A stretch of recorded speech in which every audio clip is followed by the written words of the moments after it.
Medina bus അപകടത്തിൽ മരിച്ച 46 പേരുടെ കബറടക്കം പൂർത്തിയായി. 45 ഹൈദരാബാദ് സ്വദേശികളുടെ മൃതദേഹവും കബറടക്കി. മദീനയിലെ ജന്നത്തുൽ ബഖീയിലാണ് മരിച്ചവർക്ക് അന്ത്യവിശ്രമമൊരുക്കിയത്. മദീന പ്രവാചക പള്ളിയിലെ നമസ്കാരത്തിൽ ആയിരക്കണക്കിന് ഇന്ത്യക്കാർ പങ്കെടുത്തു. സൗദി മന്ത്രാലയ ഉദ്യോഗസ്ഥരും ഇന്ത്യൻ നയതന്ത്ര ഉദ്യോഗസ്ഥരും സംസ്കാര ചടങ്ങിൽ പങ്കെടുത്തു.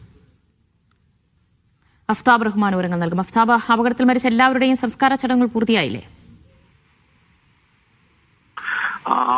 അല്പം മുമ്പാണ് ഈ മദീന അപകടത്തിൽ മരിച്ച മുഴുവൻ പേരുടെയും ഖബറടക്ക ചടങ്ങുകൾ പൂർത്തിയായത്. അപകടത്തിൽ 45 ഹൈദരാബാദ് സ്വദേശികളായിരുന്നു മരണപ്പെട്ടത്. ഇതിന് പുറമെ ഈ ബസ്സിന്റെ ഡ്രൈവറായിരുന്ന ആളുടെയും ഖബറടക്കം ഇതോടൊപ്പം പൂർത്തിയായിട്ടുണ്ട്. അതിവേഗത്തിലാണ് ഇത് നടപടിക്രമങ്ങൾ ഇന്ത്യൻ വിദേശകാര്യ മന്ത്രാലയവും ഒപ്പം തന്നെ നയതന്ത്ര ഉദ്യോഗസ്ഥരും സൗദി വിദേശകാര്യ മന്ത്രാലയം ചേർന്നുകൊണ്ട് പൂർത്തിയാക്കിയത്.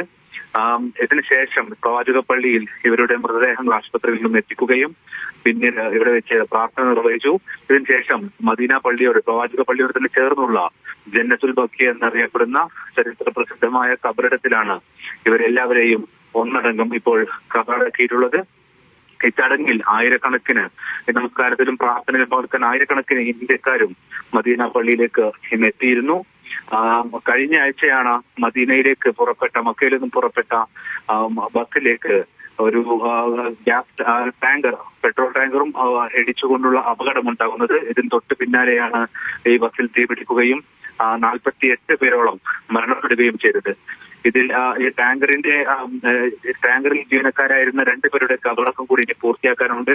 ഇവരുടെ ബന്ധുക്കൾ, ഈ ഹൈദരാബാദ് അപകടത്തിൽ മരണപ്പെട്ട ഹൈദരാബാദ് സ്വദേശികളുടെ 35 ബന്ധുക്കൾ അവരുടെ തെലങ്കാന സർക്കാരിന്റെ ചെലവിൽ ഇവിടെ എത്തുകയും DNA പരിശോധന പൂർത്തിയാക്കുകയും ചെയ്തിരുന്നു.